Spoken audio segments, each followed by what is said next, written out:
Hello, today we're going to talk about what equivalent ratios are.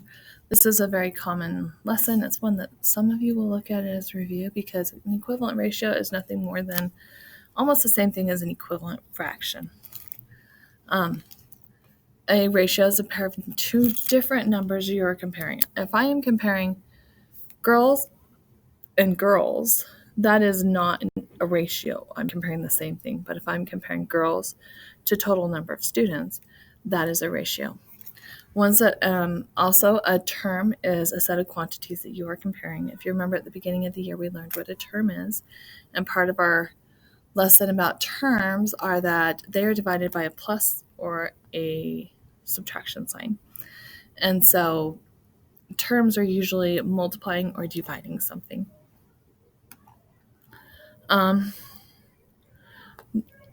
Let me explain this one because this one should be pretty much review. You find equivalent ratios like you do equivalent fractions. So if I have 30 and 40, if I multiply both of them by 2, I get 60 and 80. Or if I decide to divide the top and bottom both by 10, then I get 3/4. I have to do the same thing to the top that I do to the bottom. So if I'm looking at something like 24 and 16, I could divide them both by 8. So 24 divided by 8 is 3, and 16 divided by 8 is 2. Or if I had 36 and 24, well, I know 12 goes into both of them. So if I do 36 divided by 12 is 3, 24 divided by 12 is 2. But remember, you do the same thing to the top that you do to the bottom. This is like the equivalent fractions that you have done in the past. You're just learning it as a different term and sometimes in a different format.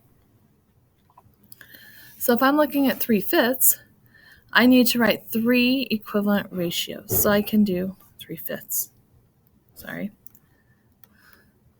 I could say, okay, I could do 3 times 2 and 5 times 2. So it'd give me 6/10. Or I could say, 3/5. Let me do 3 times 3 and 5 times 3. Well, 3 times 3 is 9. 5 times 3 is 15. I could say, how about 3/5? And I want to multiply them both by 5 because I like to multiply with 5s. So 3 times 5 is 15. 5 times 5 is 25. What if I wanted to multiply by 10? 3/5 times 10 and times 10. 3 times 10 is 30. 5 times 10 is 50. No matter what I multiply the top and bottom by, if I do the same steps, I will get something that is equivalent because I multiply the top and bottom both by the same thing. So let's look at another one, 4/8. When I'm looking at 4/8, I know they're both even, so I can divide them both by 2. So 4 divided by 2 is 2. 8 divided by 2 is 4. Well, that works. So let me do another one, 4 and 8. I know that 4 and 8 are both divisible by 4. So 4 divided by 4 is 1. 8 divided by 4 is 2. That's another one. Well, I can't think of anything else I can divide them by, but I can multiply.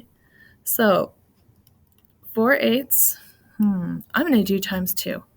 Remember, in order for it to be equivalent, I have to multiply the top and bottom by the same thing. So right here, I'm multiplying them both by 2. 4 times 2 is 8. 8 times 2 is 16. That wasn't too hard. Let me do another example. What if I do 4 times 5 and 8 times 5? 4 times 5 is 20. 8 times 5 is 40. Now, I want you to think about this. Is this equivalent? If I do, is that equivalent? It is not, because I'm multiplying the top by 5 and the bottom by 4, and that is not equivalent. I have to multiply the top and bottom both by the same number. So let's look at number 3. I have 6/18. Well, I could divide them both by 2. They're both evens. 6 divided by 2 is 3. 18 divided by 2 is 9. That works. Let's do another one, 6/18. I know I could divide them both by 6. 6 divided by 6 is 1. 18 divided by 6 is 3. 1/3. That works. I could divide them both by 3. 6 divided by 3 is 2. 18 divided by 3 is 6. Does that work? It does. I can't think of anything else I could divide them by, but I can multiply them by 2. 6 times 2 is 12. 18 times 2 is 36. That also works. Let's look at 8 and 10. It is not written as a fraction, but I can write it as a fraction. But let me show you 8 and 8 to 10. I like to write them as fractions because I'm more comfortable working with fractions than with ratios. Okay, so with 8/10, like I said, I put it in a fraction format. And now I can say, okay, 8 and 10 are both even numbers, so I can divide them both by 2. Remember, I do it to the top, I do it to the bottom. So 8 divided by 2 is 4. 10 divided by 2 is 5. That is one ratio that is equivalent. Another one, if I wanted to say, let's multiply by 2.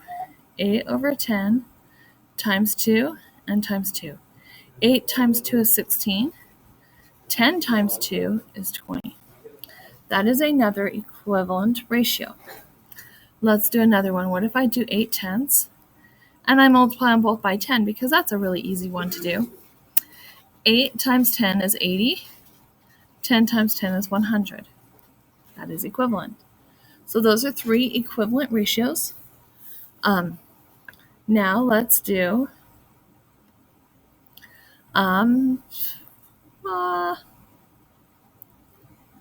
let's see. I'm on the wrong slide. Just a minute.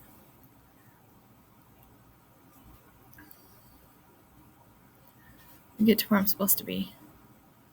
Okay. So now let's look at 6 and 8.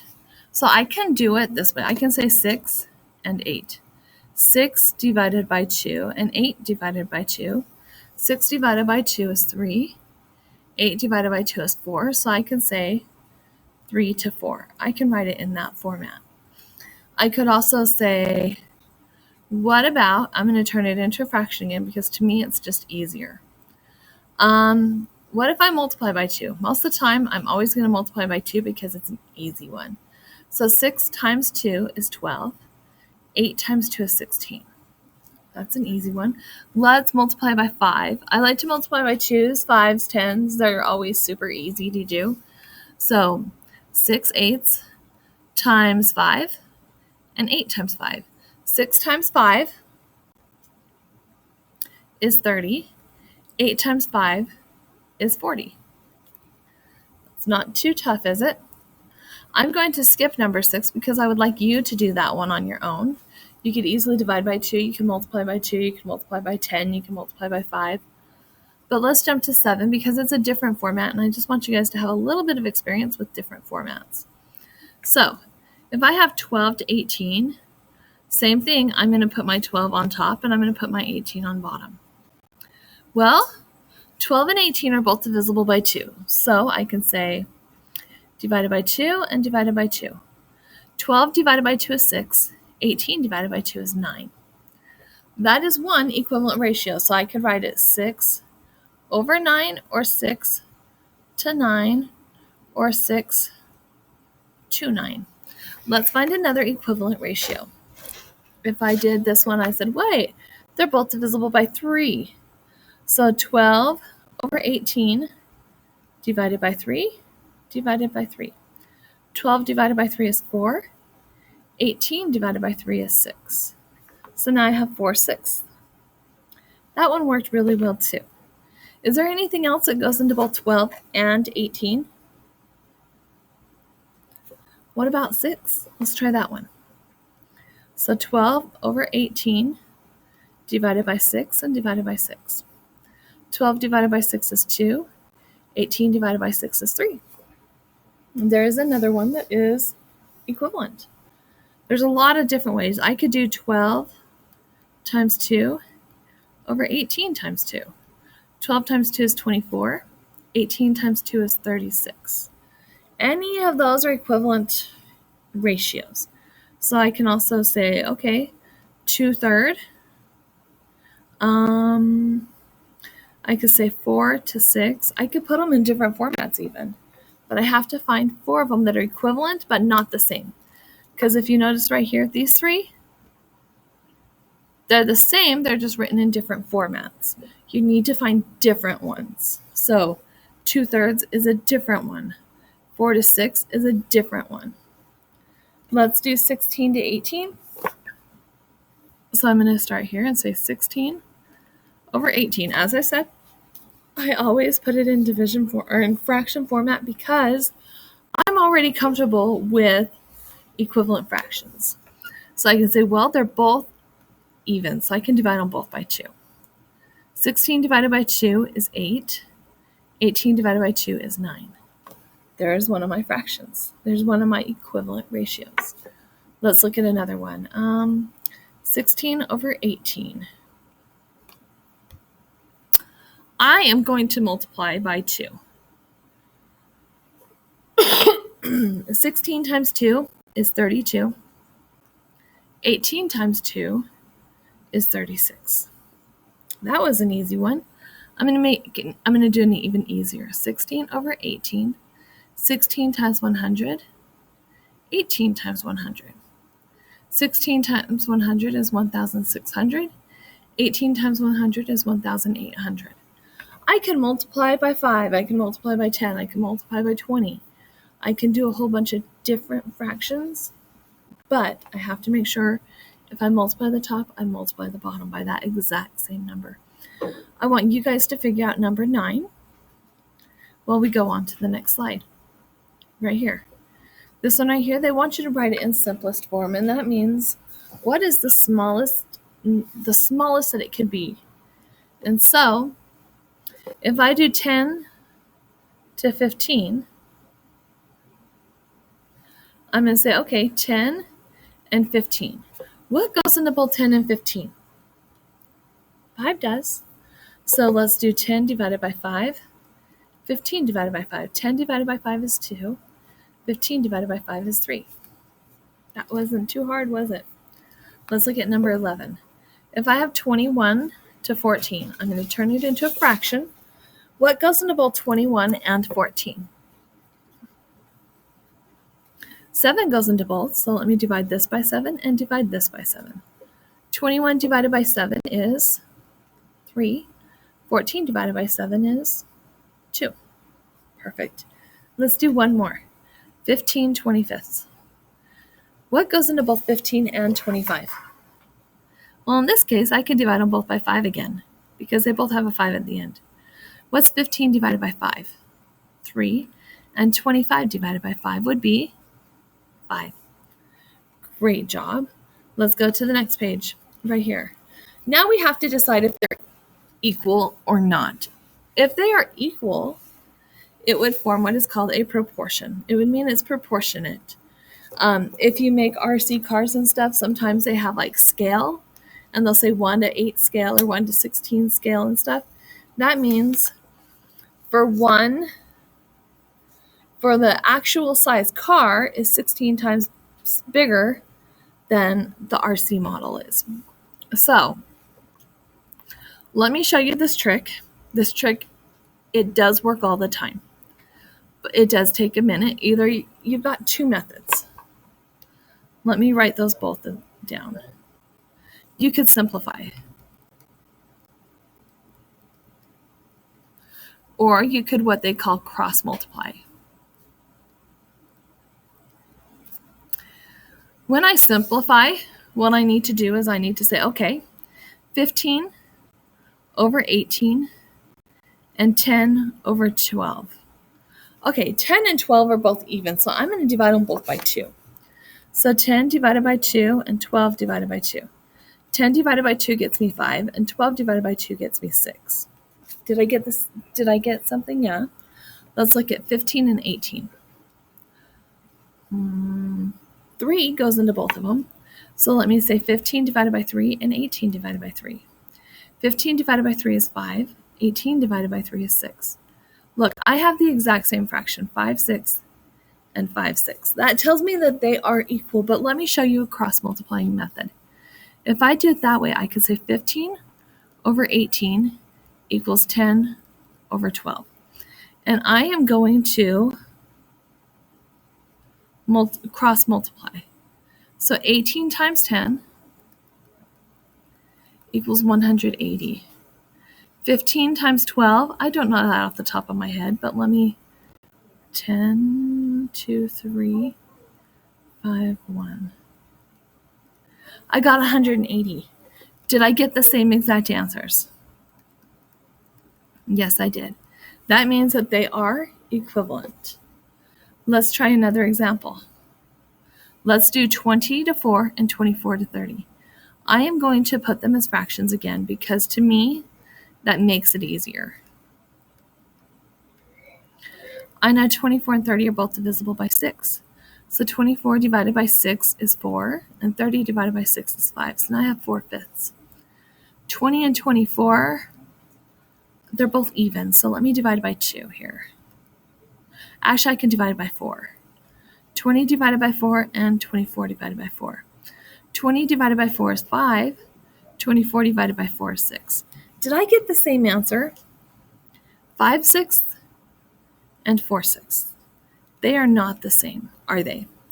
But let me show you the cross-multiplying way. I could do 20 over 24 equals 24 over 30. Now I could say 20 times 30 is 600. 24 times 24, I don't know. Let me figure it out.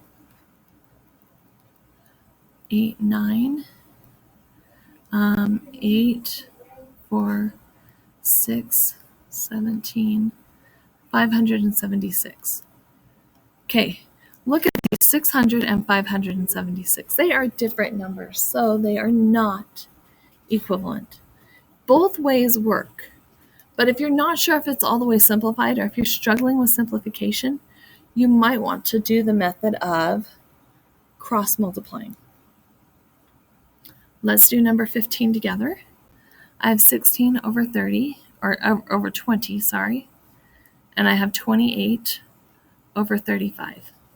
Well, I know these are both divisible by 7. So 28 divided by 7 is 4, and 35 divided by 7 is 5. I look at 16 and 20, and I know they're both divisible by 4. 16 divided by 4 is 4, and 20 divided by 4 is 5. Did I get the same answers? Yes, I did. If I use a cross multiplication, it will do the same thing. 16 over 20 equals 28 over 35. So I'm going to do 16 times 20, 16 times 35 on one side, and 20 times 28 on the other, multiplying the diagonals. 35 times 16, sorry, 18, 19, 20, 21, 0, 5, 3, 0, 6. So I have 560 on this side. So let's check. If I do 28 times 20, I've got 16. I got 560 there too. Notice how I got the same answer. I just solved them in two different methods. And that works to see if they're proportionate. We have one more problem here. Dale says that the ratios 3 to 5 and 2 to 10 are equivalent. Is he correct? Yes or no? Well, I can say, okay, I already know that he's not. But let me find a reason. So 3 to 5 equals 2 to 10. Let's cross multiply. 3 times 10. 3 times 10 equals 2 times 5. Whatever is opposite, I've got to multiply. So 3 times 10 is 30. 2 times 5 is 10. Are those the same thing? No, they are not, which means that Dale is wrong. Dale is not correct. We are done with today's lesson. I want you to remember, math isn't the answer. It's the work. You need to do the work to get the answers correct. Good luck on your assignment, and I'll see you guys.